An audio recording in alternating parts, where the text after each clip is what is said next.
नमस्कार मित्रों, मैं आचार्य प्रमोद उपाध्याय इस कार्यक्रम में आप सभी का हार्दिक स्वागत करता हूं। मित्रों, आप सभी के समक्ष आज मैं उपस्थित हूं। चर्चा करूंगा आप सब लोगों के साथ 21 जून 2020 रविवार के दिन लगने वाले खंडग्रास सूर्य ग्रहण पर कि किस तरीके का प्रभाव आम जनजीवन पर उसका रहने वाला है। आषाढ़ मास कृष्ण पक्ष तिथि अमावस्या को यह सूर्य ग्रहण जो कि बहुत ही चर्चित है, यह लगने वाला है। आइए सबसे पहले जानते हैं कि यह सूर्य ग्रहण किस प्रकार का रहने वाला है।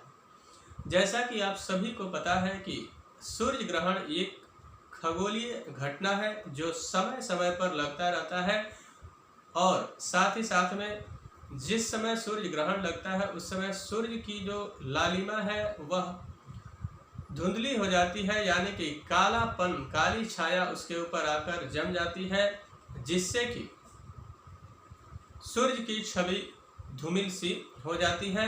लेकिन प्रकृति के साथ साथ आम जनमानस पर उसका कई बार बड़ा दुष्प्रभाव पड़ता है और बहुत सारे लोगों के मन में यह जिज्ञासा होती है कि मेरे राशि पर इसका किस प्रकार का प्रभाव रहने वाला है। इसको जानना बहुत ही आवश्यक है और साथ साथ में अलग अलग लोग इसकी जबरदस्त जिज्ञासा भी रखते हैं। सबसे पहले आप सभी लोगों को बता दूं कि यह जो सूर्य ग्रहण लगने वाला है, सूर्य ग्रहण जब भी लगता है उससे पूर्व यानी कि 12 घंटे पहले सूतक लग जाता है और चंद्र ग्रहण जब भी लगता है उससे 9 घंटे पहले। तो ग्रहण काल का जो समय होगा वह तो दिन में 10:31 से प्रारंभ होगा सूर्य ग्रहण, लेकिन उससे पूर्व ही शनिवार 20 जून को रात्रि के 10:31 से ही सूतक लग जाएगा, जिसको शास्त्रों में मान्यता प्राप्त है। अब आपको बता दूं कि यह जो ग्रहण काल का समय होगा इसके बारे में चर्चा करेंगे, लेकिन उस दिन किन किन राशियों पर किस प्रकार का प्रभाव रहने वाला है इसको जानने के लिए सबसे पहले ग्रहों की स्थिति पर एक नजर डालना बहुत आवश्यक है। आइए ग्रहों की स्थिति पर एक नजर। काल पुरुष की कुंडली में मेष लग्न की बनाई गई है।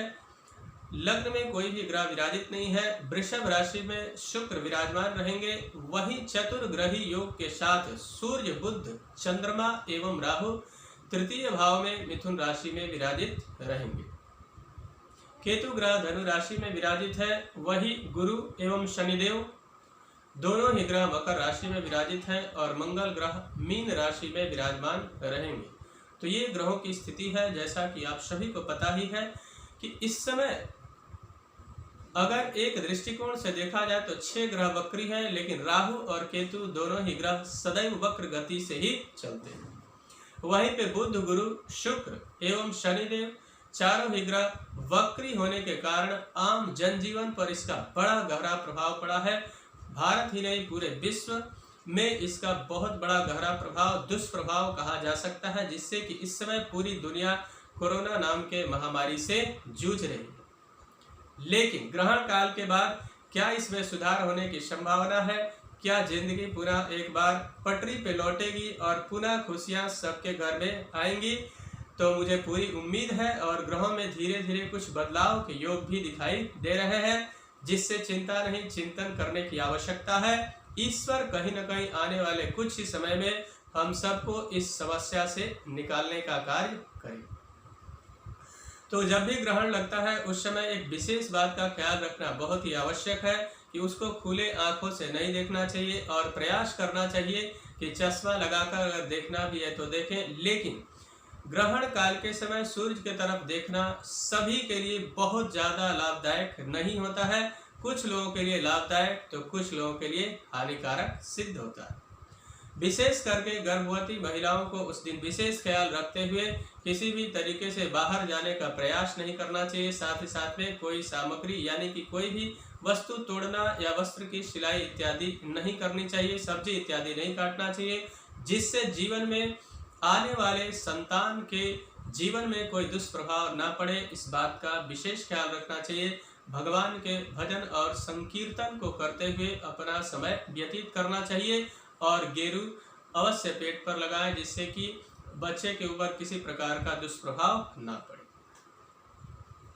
अब आगे बढ़ते हैं, आइए देखते हैं कि ग्रहण काल का जो समय है वह किस तरीके का है, कब प्रारंभ और कब समाप्त होने वाला है। तो आपको बता दूं, ग्रहण का जो प्रारंभ होने का समय है वह प्रातःकाल 10:31 का होगा।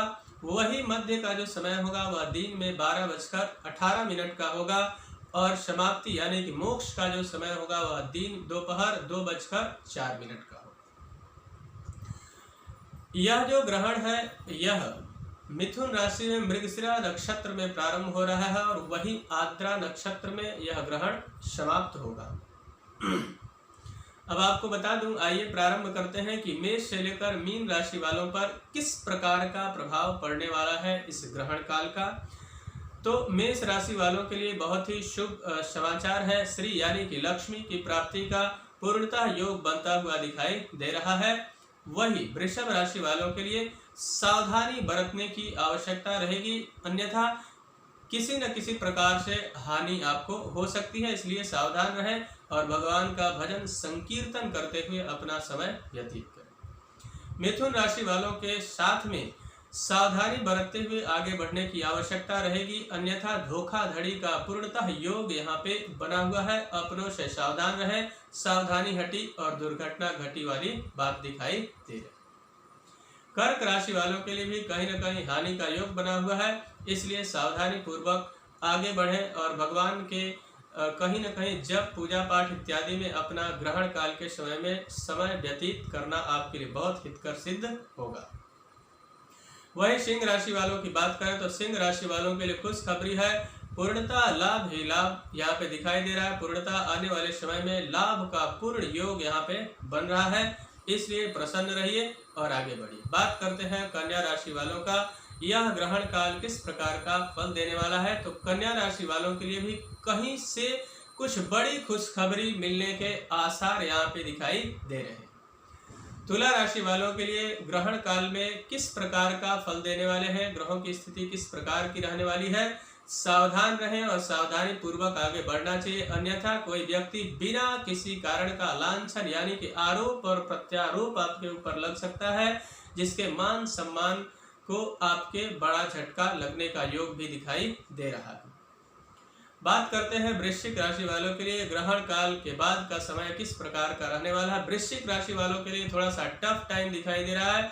मृत्यु तुल्य कष्ट यानी कि हेल्थ को लेकर सचेत रहने की आवश्यकता है, अन्यथा कोई बड़ी समस्या हेल्थ को लेकर आपके जीवन में आ सकती है। बात करते हैं धनु राशि वालों के लिए।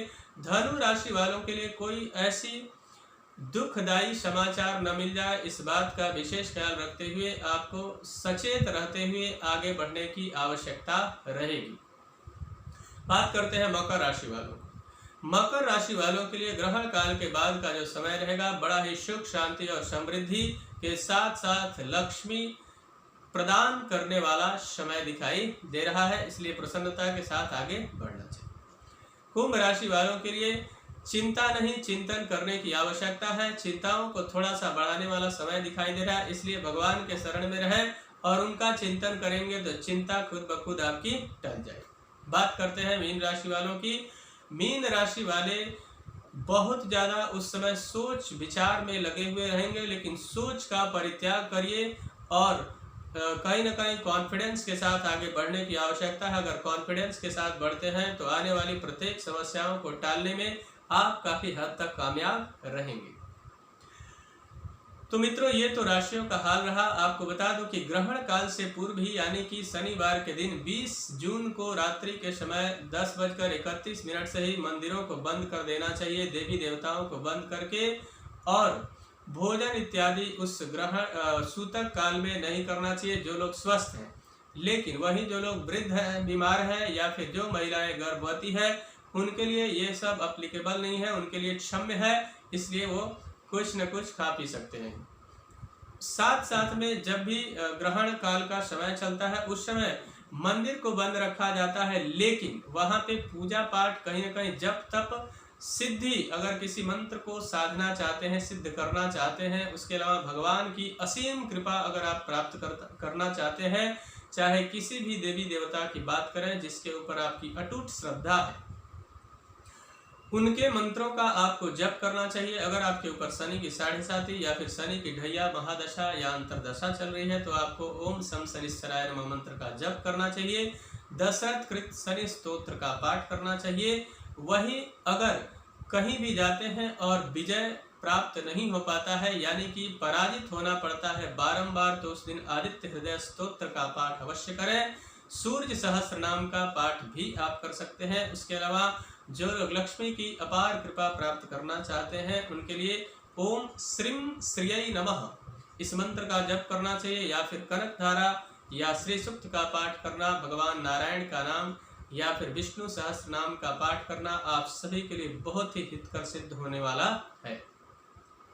उसके अलावा आपको बता दूं कि जब भी ग्रहण काल का समय समाप्त होता है तो इस तरीके का ग्रहण जब भी लगता है, चतुर्ग्रही योग लगता है, इन चीजों से जीवन के अंदर आ रही समस्याओं को समाप्त करने हेतु ग्रहण काल के पश्चात शूद्र को आपको अन्न इत्यादि या वस्त्र का दान करना बहुत ही लाभदायक सिद्ध होगा। इसलिए ग्रहण काल के पश्चात हर किसी के लिए ये लागू होता है, अन्न इत्यादि खरीद कर और ले जाकर किसी जरूरतमंद व्यक्ति को दान करना चाहिए, जिससे जीवन में आने वाली बहुत सारी समस्याओं से निकलकर सुख शांति और समृद्धि के साथ आगे बढ़ने में आप काफ़ी हद तक कामयाब रहेंगे। तो मित्रों, मुझे आशा है कि मेरा यह कार्यक्रम आप सभी को पसंद आया होगा। एक निवेदन, अगर अभी तक हमारे चैनल को आपने सब्सक्राइब नहीं किया है तो चैनल को सब्सक्राइब कर लें, वीडियो को अधिक से अधिक लाइक और शेयर करें, बेल आइकन को दबाएं जिससे नई नई जानकारी आप तक पहुंचती रहे। पर्सनल लाइफ हो या फिर प्रोफेशनल लाइफ, किसी भी समस्या से अगर बहुत ज़्यादा परेशान है और उस समस्या का समाधान आपको नहीं मिल पा रहा है, या फिर आप अपने जन्म कुंडली का विश्लेषण करवाना चाहते हैं तो आप हमसे संपर्क करके और उस समस्या का समाधान प्राप्त कर सकते हैं। तब तक के लिए इजाज़त दीजिए। नमस्कार।